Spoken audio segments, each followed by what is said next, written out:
हो. आता आपण बघूया तुला जपणार आहेचा एपिसोड रिव्ह्यू. कालच्या भागात आपण बघितलं की दामोदर आणि नर्मदाला तो हार चोरायचा असतो.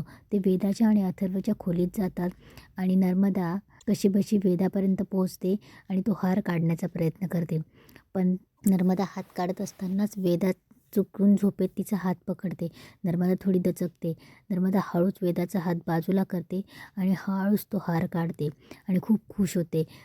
इकडे मंजिरीचं आणि मार्जरीचे विधी सुरू असतात आणि आता काही वेळातच तो विषाघोर त्या हाराचं रूपातून मूळ रूपात येणार असतो. नर्मदा आणि दामोदर आपल्या खोलीत येतात आणि पटकन खूप खुश असतात. तेव्हा दामोदर तो हार घेतो आणि बघत असतो त्या हाराकडे. तेव्हा त्याला कसला तरी आवाज येतो. तेव्हा तो बोलतो की बायको कसला तरी तुला आवाज येतोय का? तेव्हा तो बोलतो की नाही नाही भात झाला असणार. तेव्हा नर्मदा बोलते आता पुढे काय करायचं. तेव्हा दामोदर बोलतो आता पुढे मी आता माझं कर्ज फेडणार, पण आत्ता नाही, पण भविष्यात एकदा तरी मी तुला याहूनही खूप भारी हार घेऊन देणार. तेव्हा नर्मदा बोलते हो का, जेव्हा घेणार तेव्हा घेणार, पण आत्ता या रात्री मला हा हार घालू तर दे आजची रात्र. तेव्हा नर्मदा दामोदरकडनं तो हार घेते आणि स्वतःच्या गळ्यात बांधते आणि तो हार बांधून गळ्यात घालून ती खूप खुश असते. तिला पुन्हा तो आवाज यायला लागतो. तेव्हा दामोदर बोलतो काही नाही भास होतोय. तेव्हा इकडे नर्मदा हार घालून उभी असते. इकडे मार्जरी मंजिरीला बोलते की विधी पूर्ण झालाय, आता विषाघोर आपलं काम सुरू करणार. इकडे नर्मदा बोलते की कशी दिसते मी, छान दिसते ना, मग फोटो काढा. तेव्हा दामोदर मोबाईल घेतो आणि फोटो काढणार. तेवढ्यात नर्मदाच्या गळ्यात साप असतो. तेव्हा दामोदर घाबरतो आणि बोलतो, थरथर करत बोलत असतो की साप. तेव्हा नर्मदा बोलते की असं काय करताय, फोटो काढा. तेव्हा नर्मदा लक्ष जातं. नर्मदा पण ओरडायला लागते साप साप. ती घाबरत असते आणि ती दामोदरला बोलते की काढा ना. तेव्हा दामोदर बोलतो की दादासाहेब अजित. इकडे मंजिरी खूप खुश होत असते. तिला असं वाटत असतं की आता विषाघर आपला काम करणार. ती जोरजोरात हसत असते. तेवढ्या तिकडे नर्मदा, दामोदर घाबरतो. दादासाहेब अजित करत करत तो बाहेर पळून जातो. नर्मदा खाली पडते. नर्मदाचा गळा पूर्णपणे आवळलेला असतो. नर्मदा ओरडायला लागते. तेवढ्या तिकडे त्या घड्यामधून मंजिरीला आवाज येतो. तेव्हा मार्जरी बोलते की हा वेदाचा आवाज नाही आहे मंजिरी. तेव्हा मंजिरी थोडी घाबरते. मंजिरी कान देऊन ऐकते. नर्मदाचा तिचा आवाज येतो. नर्मदाचा तिला आवाज येतो. तेव्हा ती जोरात ओरडते की नर्मदा हे कसं शक्य आहे. तेव्हा मार्जरी बोलते की डाव फसला. तेव्हा मंजिरी बोलते की कसं शक्य आहे, मी तो हार वेदाच्या गळ्यात बांधला होता, नर्मदाच्या नाही. तेव्हा मार्जरी बोलते वेदाऐवजी दुसरा कुणाचा जर जीव गेला तर अनर्थ होईल. तो घडाफोड मंजिरी घडाफोड. इकडे नर्मदा त्या सापामुळे तिचा गळा आवळलेला असतो, त्याच्यामुळे ती ओरडत असते. मंजिरी पटकन तो घडा फोडते. तेवढ्यात तिथे विषाघोर येतो आणि इकडनं नर्मदाच्या गळ्यातूनही तो गायब होतो. मंजिरी जोरात ओरडते. तिचा डाव फसला म्हणून ती खूप रागात असते. इकडे पटकन अनन्या, दादासाहेब, अजित आणि अथर्व सगळे पळत येतात आणि नर्मदाला विचारतात की काय झालं म्हणून. तेव्हा दादासाहेब तिला बोलतात की पाणी पी आणि बोलतात की सावकाश, काय झालं होतं तुला. तेव्हा अजित बोलतो की बाबा तुम्ही तरी सांगशाल की काय झालं होतं. तेव्हा दामोदर बोलतो की अरे तू बायकोच्या गळ्याभोवती साप होता.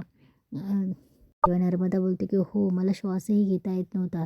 तेव्हा अजितला थोडं हसायला येतं, पण अजित बोलतो की बरं साप होता, मग आता कुठे गेला.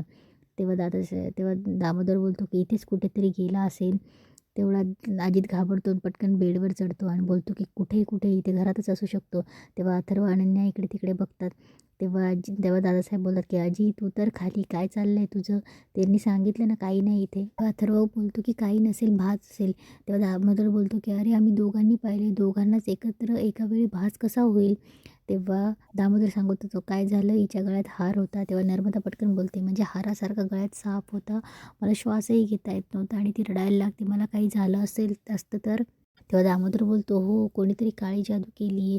तेव्हा अथर्व काळी जादू आणि सापाचा काय संबंध काका. तेव्हा अथर्व बोलतो की असेल साप, कुठेतरी दिसेल आपल्याला. तेव्हा ते सगळे बोलत असतात. तेवढ्यात त्यांना वेदाचा आवाज येतो. वेदा बोलते बाबा बाबा. तेव्हा अथर्व बोलतो की वेदा आणि पळत पळत जातो आणि पटकन वेदाला मिठी मारतो. तेव्हा वेदा बोलते बाबा तू मला एकटीला सोडून कुठे गेला होतास. तेव्हा अथर्व बोलतो काय झालं माझ्या बबुडीला, तू का रडतेस, मी इथेच होतो, कुठे नव्हतो गेलो. तेव्हा वेदा बोलते की बाबा आजीने दिलेला नेकलेस हरवला. तेवढ्यात मंजिरी तिथे येते आणि ती रागात नर्मदाकडे बघत असते. तेव्हा वेदा रडत असते बाबा मला माझा हार पाहिजे. तेव्हा ती विचारते की बाबा आपल्या घरात कोणी चोर आला होता का. तेव्हा दादासाहेब बोलतात की नाही गं, तेव्हा वेदा बोलते, "मग तुम्ही सगळे जागे का आहात?" तेव्हा दादासाहेब बोलतात, की "अगं तू जोरजोरात रडायला लागली ना म्हणून आम्हाला जाग आली. बरं आता तू पण झोप आणि आम्हीही सगळं झोपतो, ओके." तेव्हा अथर्व बोलतो, की "आणि उद्या सकाळी सकाळी आपण तुझा हार शोधूया चालेल?" तेव्हा वेदा बोलते, की "नाही बाबा मला माझा हार पाहिजे." तेव्हा मंजिरी बोलते, की "वेदा तू कुठे हार काढून ठेवला होतास का? आठव." तेव्हा वेदा बोलते, की "नाही आजी मी माझ्या गळ्यातच होता आणि मी झोपली होती." तेव्हा मंजिरी नर्मदाकडे बघून बोलते, की "तुझ्या गळ्यातला हार मग कोणी काढला असेल का?"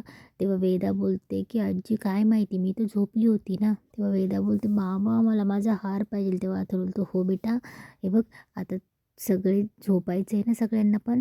आपण पण झोपूया आणि उद्या पहिले आपण तुझा हार शोधूया, ठीक आहे?" तेव्हा वेदा बोलते, "नाही बाबा मला आत्ताच्या आत्ताच हार पाहिजे." तेव्हा अथर्व बोलतो, "असं नाही चालत ना बबुडी. हे बघ आता आपण झोपूया, सगळे झोपतील. उद्या फ्रेश फ्रेश होऊन आपण पहिले तुझा हार शोधूया." तेव्हा दादासाहेब पण बोलतात, की "हो, हो. चला रे, चला जा रे तुम्ही आपापल्या खोलीत आता झोपायला." तेव्हा अथर्व बोलतो, की "हो, आता वेदा झोपणार आहे ना, तुम्ही सगळेही झोपा, ओके?" तेव्हा वेदा बोलते, "गुड नाईट बोल." तेव्हा वेदा सगळ्यांना गुड नाईट करते. सगळे जातात. तेव्हा अथर्व मनात बोलतो, की हार तर वेदाच्या गळ्यातच होता, पण गेला कुठे? इकडे नर्मदा तिच्या खोलीत येते. मंजिरी तिचा गळा चेक करत असते. तेव्हा मंजिरी बोलते, "दुखते?" तेव्हा नर्मदा बोलते, की "हो, असा गळ्यात होता तो माझा साप आणि त्याने माझा गळा आवळला. अजून थोडा वेळ जर तो गळ्यात राहिला असता तर माझं काय झालं असतं?" तेव्हा मंजिरी मनात बोलते, की वेदाच्या गळ्यातला हार नर्मदाने चोरला. त्यामुळे विशाखोरचं सगळं काम राहून गेलं. या नर्मदामुळे वेदा आता वाचली आहे. तेव्हा अजित बोलतो, की "मॉम तुझा चेहरा बघून मला कळते की तू खरं बोलतेस.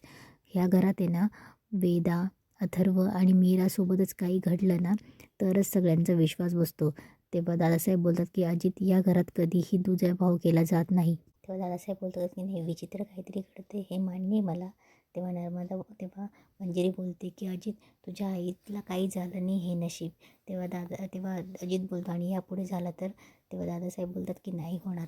नर्मदा आपल्या घराला देवी महागौरीची कृपा आहे म्हणून कोणाला काही नाही होणार. नर्मदा तू देवी महागौरीची उपासना करायला सुरुवात कर. अनन्या तुला मदत करेन."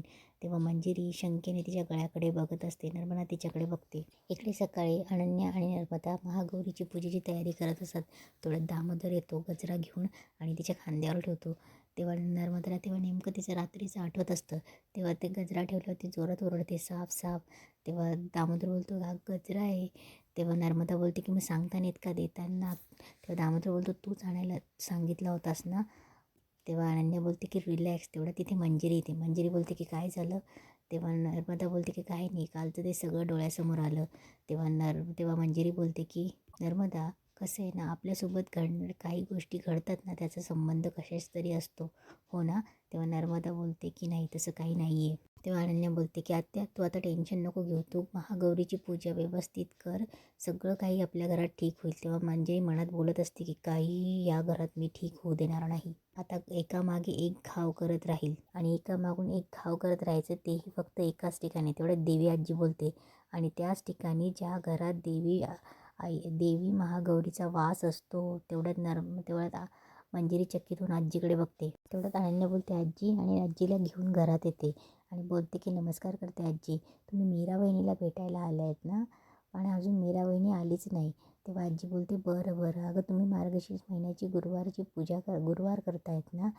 तेव्हा म्हटलं, "जाता जाता देवी आईला भेटून घेऊ." आणि म्हटलं देवी आईचं अस्तित्व अनुभवूया म्हणून आली. तेव्हा दामोदर बोलतो, "आजी तुम्ही इतक्या मोठ्या मोठ्या गोष्टी बोलतात ना सगळं डोक्यावरून जातं माझ्या." तेव्हा आजी असते आणि बोलते, "अहो मनाची कवाडं उघडी ठेवली ना तर सगळं आपोआप डोक्यात शिरतं बघा."